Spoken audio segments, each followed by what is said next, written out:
c'est pas tout le temps, c'est certainement dans les temps dits ou dans les moments forts dans le match. Et après, bien sûr, il y a des moments où on sait qu'un match, c'est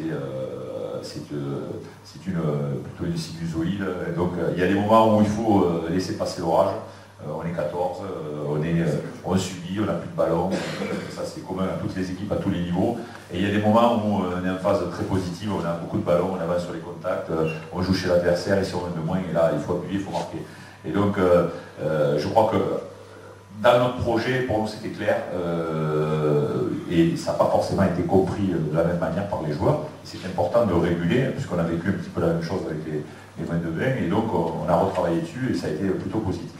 Donc l'idée, c'est de mettre de l'efficacité, un volume important. Un volume, ça veut dire, ça ne veut pas uniquement dire, parce que c'est souvent mal compris aussi, envoyer la balle à elle, c'est pas du volume. Un volume de jeu, ça veut dire maintenir la possession du ballon, attaquer la défense adverse à des endroits variés, en utilisant des formes de jeu différentes, que ce soit en pénétrant certains endroits, en les contournant, en mettant du pied, on le verra tout à l'heure, avec de l'intensité, de la vitesse et de l'engagement. Voilà, donc pour ceci, on demande aux joueurs, ils ont des droits, mais ils ont aussi des devoirs, c'est que quel que soit le choix du porteur, sur le terrain, il n'y a jamais de mauvais choix.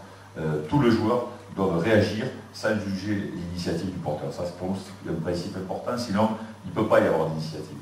Et par contre, nous, on est les garants, après, avec le staff, lorsqu'on débriefe, de reprendre et de dire qu'il y avait peut-être un meilleur choix à faire, ou il y avait d'autres solutions. Mais quoi qu'il se passe sur le terrain, tous les joueurs doivent s'engager derrière le choix du porteur. Ils doivent respecter, quoi qu'il arrive, le combat et les principes de circulation. Alors, les principes de circulation, je sais que vous y travaillez pour beaucoup dessus, voilà, ça fait partie des premières choses que l'on enseigne dans nos sélections départementales et territoriales. Et c'est très important parce que là, on a vu, par exemple, nous on a vécu un échec dur, il y a 3 semaines au Pays de Galles, et à l'analyse de la vidéo, on avait oublié un paramètre important, c'est-à-dire qu'on parlait beaucoup de duels, on parlait beaucoup de combinaisons, et des joueurs, parce que c'était dans notre idée les éléments qu'il fallait amener pour continuer à construire ces joueurs. Ils avaient oublié un élément fondamental du principe de circulation, c'est qu'on ne mettait plus assez de largeur dans notre dispositif, et qu'on voulait tellement être présent sur la ligne de front qu'on oubliait de mettre suffisamment de profondeur dans nos créations. Et donc, on s'est heurté avec des défenses inversées, comme ça arrive souvent, chez les Britanniques, et qui nous ont posé d'énormes problèmes en nous interceptant notamment plusieurs ballons. Bon, enfin, le joueur dans ce projet reste bien sûr acteur de son évolution, ça c'est le plus dur, je ne vous cache pas, c'est le plus dur à obtenir. Ils sont souvent,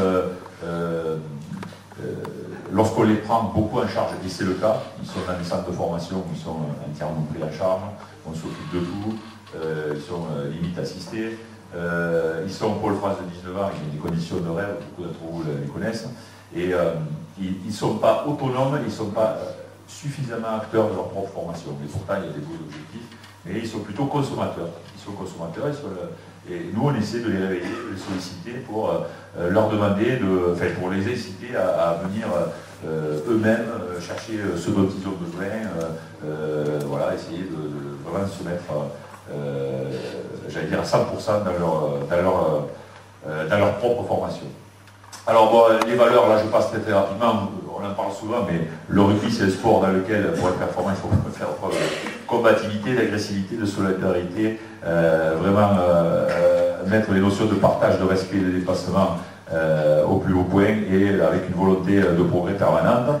Et les valeurs des équipes de France, il y a aussi, ça aussi c'est quelque chose de très important. L'honneur de Philippe qui a quelques sélections, environ 111 je pense, et Coco qui en a, s'appelle combien ? Au moins une bonne quinzaine, voilà. En parleront mieux que moi, mais c'est un honneur quand même de porter au plus haut niveau le maillot français.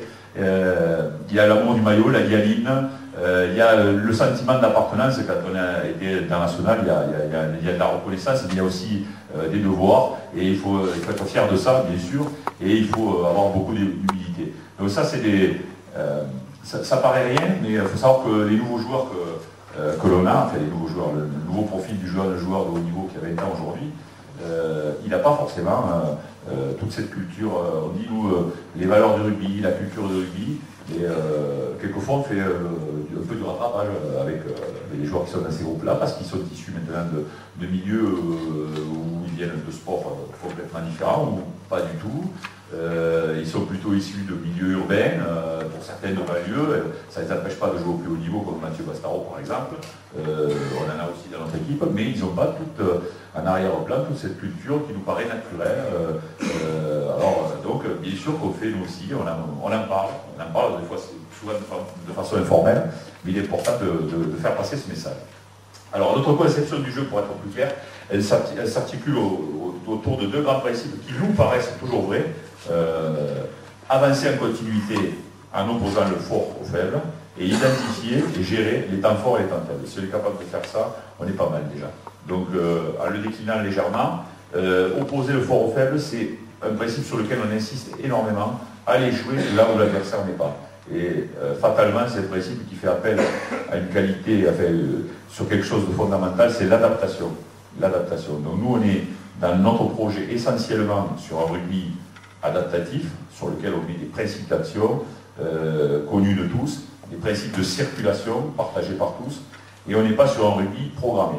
Donc c'est fondamentalement la différence qui nous oppose avec le monde anglo-saxon, mais on est absolument persuadé que c'est dans cette voie-là qu'on sera le plus performant pour un jour ramener la Coupe du Monde. Alors ça ne nous empêche pas, bien sûr, de programmer un lancement de jeu, voire en premier temps, voir éventuellement ce que ça peut produire comme effet sur la défense pour prendre les bonnes décisions derrière. Mais on n'est pas sur, comme par exemple nos adversaires réguliers, que peuvent être des Irlandais ou demain des Anglais. Souvent, ils ont des lancements avec 4, 5, 6 temps préprogrammés. Bon, ils récitent. Alors, comme ils sont forts physiquement, ça peut marcher. Mais s'il y a des moments d'adaptation nécessaires qui se présentent, ils ne réagissent pas toujours bien.